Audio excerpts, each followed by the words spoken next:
बात है। युधिष्ठिर महाराज भगवान श्री कृष्ण से पूछने लगे, हे माधव, ज्येष्ठ मास के कृष्ण पक्ष में आने वाली एकादशी का क्या नाम है तथा इसका क्या महत्व है, मुझे विस्तार पूर्वक बताइए। हे युधिष्ठिर, आपने जन कल्याण के लिए बहुत ही उपयोगी प्रश्न पूछा है। ज्येष्ठ मास के कृष्ण पक्ष में आने वाली एकादशी का नाम अपरा एकादशी है। यह एकादशी प्रेत योनि में गई हुई जीवात्मा को मुक्ति प्रदान करती है। इसलिए इस एकादशी के दिन अपने पूर्वजों का ध्यान करते हुए व्रत का पालन करना चाहिए। पुरातन समय में महीध्वज नाम का एक महान राजा राज्य करता था। वो बहुत ही धर्मात्मा था। उसके राज्य में प्रजा सुख पूर्वक निवास कर रही थी। उनका छोटा भाई वज्रध्वज अत्यंत क्रूर और अन्यायी था। राजा महीध्वज की लोकप्रियता से वो बहुत चिढ़ता था और द्वेष के कारण एक दिन उसने एक ऐसा कुकर्म किया जिसकी कल्पना भी असंभव है। रात्रि के समय वह महल में गया और उसने अपने भाई महीध्वज की हत्या कर दी और उसके शव को बेरहमी से नगर के बाहर एक पीपल के पेड़ के नीचे गाड़ दिया।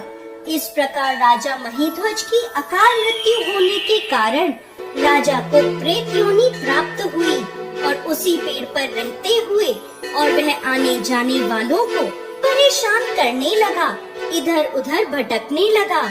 एक समय ईश्वर की इच्छा से महान ऋषि धौम्य उसी पीपल के पास से गुजर रहे थे। तब उन्हें उस प्रेत के होने का आभास हुआ। अपने तपोबल से उन्होंने उस प्रेत को देखा और यह भी जान लिया कि उसकी यह दुर्दशा कैसे हुई थी। उदार मन वाले ऋषि ने प्रेत की योनि में रहने वाले राजा को पेड़ से नीचे उतारा और उन्हें परलोक विद्या का दान दिया।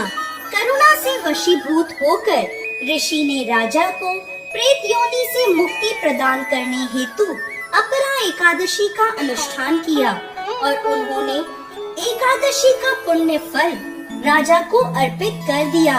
इस पुण्य फल के प्राप्त होते ही राजा महीध्वज की प्रेत योनि से मुक्ति हो गई और वह ऋषि को धन्यवाद देते हुए दिव्य विमान में विराजमान होकर वैकुंठ को चले गए।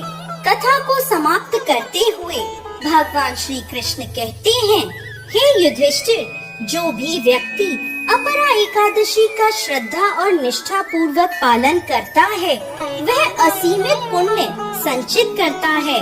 यह एकादशी ब्रह्म हत्या, भ्रूण हत्या, धन संचय के लिए शास्त्रों का अध्ययन, गुरु की निंदा आदि पापों से मुक्ति प्रदान करती है। शास्त्रों में मनुष्य जीवन में करने योग्य कुछ पुण्य कर्म बताए गए हैं, जैसे कि कार्तिक मास में पुष्कर में स्नान करना, काशी में महाशिवरात्रि का पालन करना, गया में पिंड दान करना, पुष्कर में स्नान करना, माघ मास में प्रयाग में स्नान करना, स्वर्ण का दान देना, भूमि का दान देना आदि। वर्तमान समय में जो व्यक्ति यह सभी पुण्य कर्मों को नहीं कर पाते वह इन सभी का फल अपरा एकादशी का व्रत और पूजन करके प्राप्त कर सकते हैं। व्यक्ति को अपरा एकादशी के व्रत का पालन पूरी निष्ठा पूर्वक करना चाहिए। जय श्री हरि विष्णु।